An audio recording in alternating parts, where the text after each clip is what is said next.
देखो इधर, अब हम कुछ सेंटेंस देखेंगे। जैसे सेंटेंस के मतलब हम देखेंगे कुछ फार्मूलेज, ठीक है। मिक्स हैं सारे फार्मूले, देख लो। ए प्लस बी का होल स्क्वायर, तो ए प्लस बी का होल स्क्वायर जो होगा वो क्या होगा, A square plus B square plus 2ab, 2ab, ठीक है। और इसी तरह से आप देखेंगे ए माइनस बी का होल स्क्वायर, तो ये क्या हो जाएगा, A square plus B square फिर माइनस के 2ab, ठीक। ऐसे ही आगे देखो, A plus B plus C, तो ये हो जाएगा A square plus B square plus C square plus 2ab, ठीक। फिर क्या कर देंगे, प्लस 2bc प्लस 2ca, ठीक है। इसी तरह से A square minus B square, ये क्या हो जाएगा, A plus B into A minus B.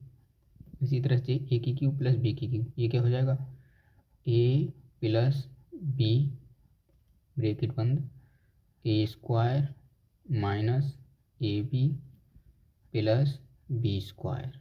इतनी सी कहानी है। इसी तरह से आगे ए की क्यू माइनस बी की क्यू, ये क्या हो जाएगा, ब्रैकेट बंद A minus B into A square plus A B plus B square. इसी तरह से X square alpha plus beta into alpha into beta, तो यह है द्विघात समीकरण बनाने का सूत्र। इसे ऐसे भी लिख सकते हैं हम, x minus alpha into x minus beta बराबर 0, ठीक है।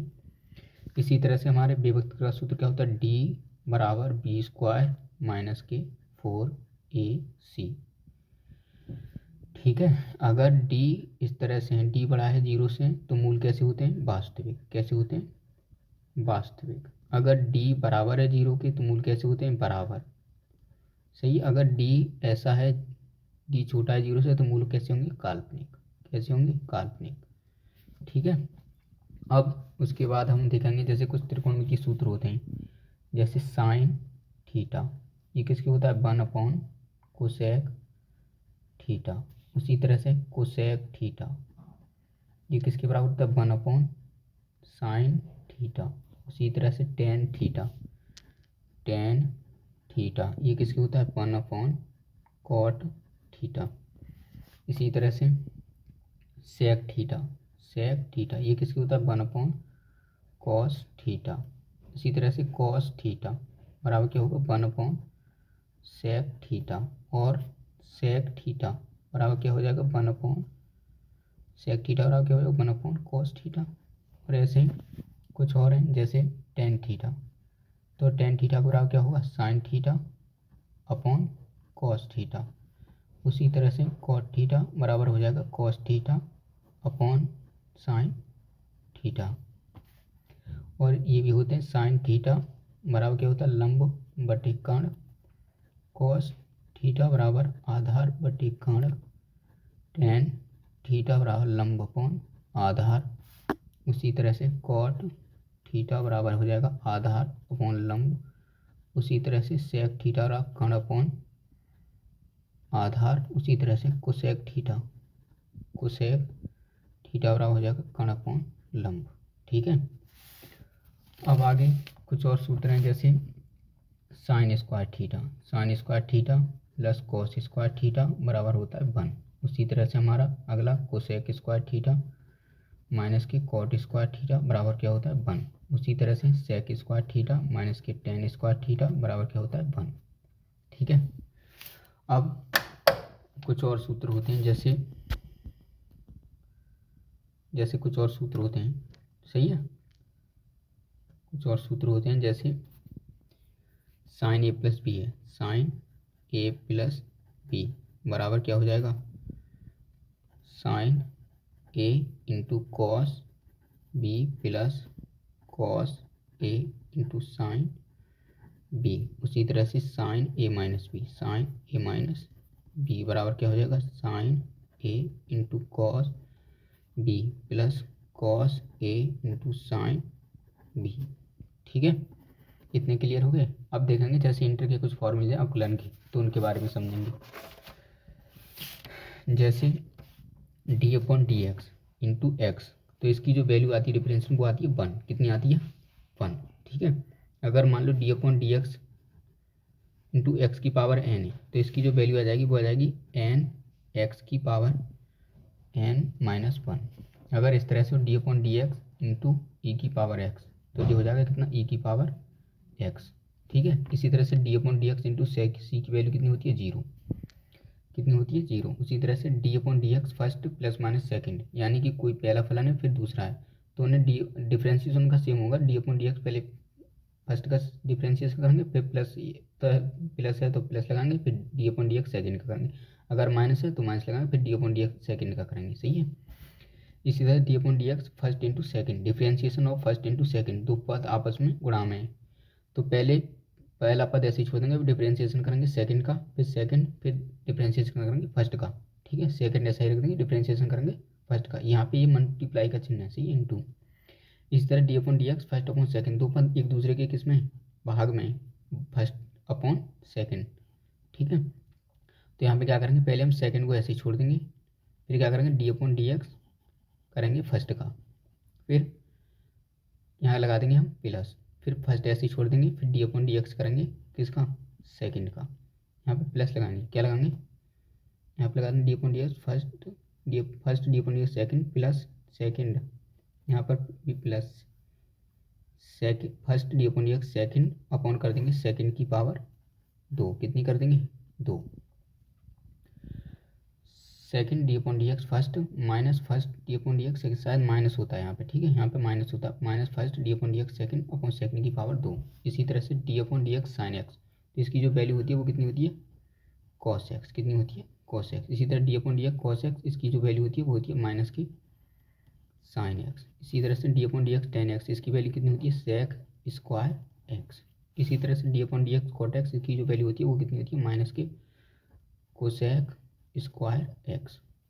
ठीक है, इसी तरह से D upon D x sec x, इसकी जो वैल्यू होती है वो होती है कितनी, sec x into tan x. इसी तरह d upon D x cos x, इसकी जो वैल्यू होती है वो कितनी होती है, माइनस की cosec X into cot X. ठीक, cosec X into cot X. अब जो कुछ इनवर्स वाई वैल्यू, जैसे डिफरेंशिएशन साइन इनवर्स एक्स, इसकी जो वैल्यू होती है वो कितनी होती है, 1 अप रूट 1 माइनस के एक्स स्क्वायर। उसी तरह से D upon D x cos inverse x है, तो इसकी जो वैल्यू होती है -1 अपॉन रूट 1 माइनस के एक्स स्क्वायर। इसी तरह से D upon D x tan x, इसकी जो वैल्यू होती है 1 अपॉन 1 प्लस एक्स स्क्वायर। इसी तरह से D upon D x cot inverse x की वैल्यू जो होती है -1 अपॉन 1 प्लस एक्स स्क्वायर।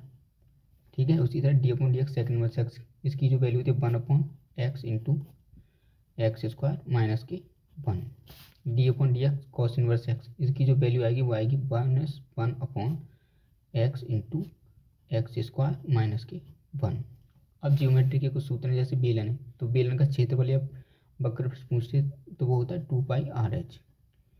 आयतन पूछे तो वो होता है πr²h। संपूर्ण पृष्ठ पूछे तो वो होता है 2πr into h plus r।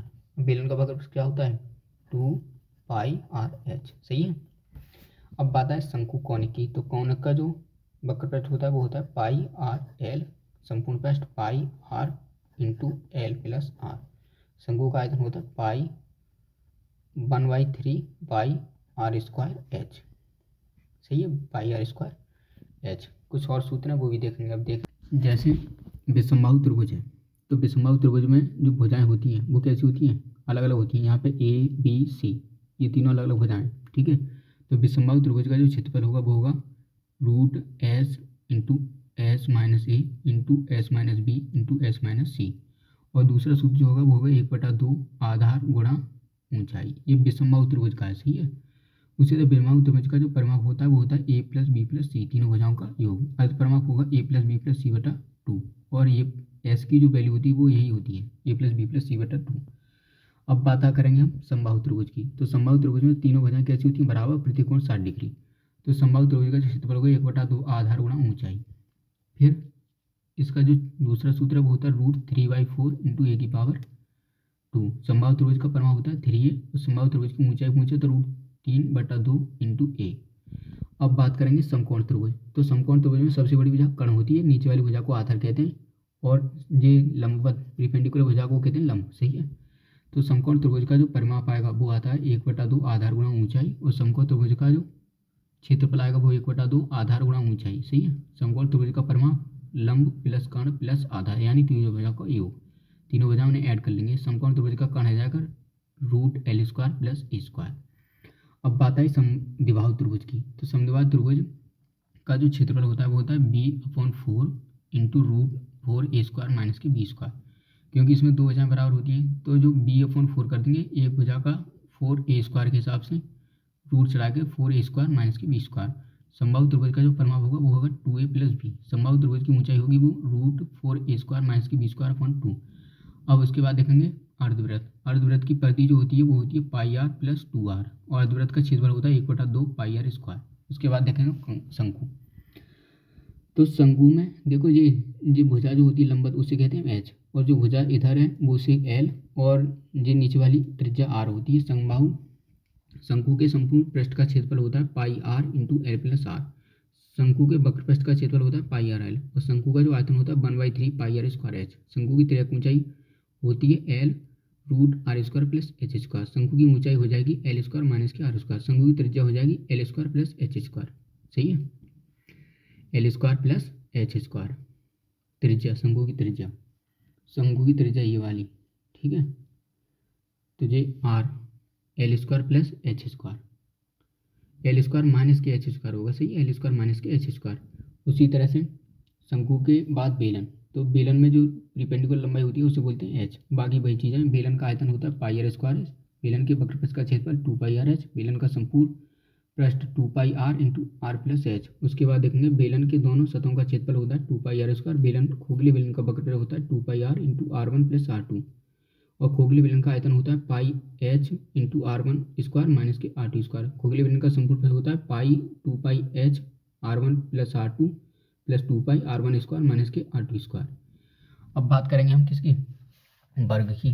तो देखो वर्ग की प्रत्येक भुजा बराबर होती है, और वर्ग का क्षेत्रफल होता है भुजा की पावर 2। वर्ग का विकर्ण होता है भुजा √2, यानी √2 भुजा √2a। वर्ग का परिमाण होता है 4 गुणा भुजा यानी 4a। अब कमरे की चार दीवारी का क्षेत्रफल पूछे, चार दीवारी का तो जो होगा 2l plus b into h। और उसके बाद देखें आयत। आयत का क्षेत्रफल होता है लंबाई गुणा चौड़ाई l गुणा b। आयत का परिमाण होता है 2 लंबाई प्लस चौड़ाई। आयत का विकर्ण होता है √L² प्लस b²। अब उसके बाद बात करेंगे घन की। ठीक है। तो घन का आयतन होता है a⁴। घन के संपूर्ण पृष्ठ का क्षेत्रफल होता है 6a²। घन का वक्र पृष्ठ क्षेत्रफल होता है 4a²। घन का विकर्ण होता है √3a। अब बात आई घनाभ की। तो घनाभ का आयतन होता है l गुणा b गुणा h। घनाभ का संपूर्ण पृष्ठ होता है 2lb bh प्लस hL। घनाभ का वक्र पृष्ठ क्षेत्रफल होता है 2h l प्लस b। घनाभ का विकर्ण होता है l² b² plus h² root में l² b² प्लस h²। गोला, गोले का क्षेत्रफल होता है 4πr²। गोले का आयतन होता है 4/3 πr की पावर 3। उसके बाद आई अर्धगोला। अर्धगोले का वक्र पृष्ठ का क्षेत्रफल होता है 2πr²। आयतन होता है 2/3 πr की पावर 3। संपूर्ण पृष्ठ का क्षेत्रफल होता है 3πr²। उसके बाद आई वृत्त। वृत्त की त्रिज्या होती है r। वृत्त का व्यास होता है 2π। वृत्त का व्यास क्या हो जाएगा 2r। सही है, गलत है। वृत्त की परिधि हो जाएगी 2πr, और वृत्त का क्षेत्रफल हो जाएगा πr²। ठीक है।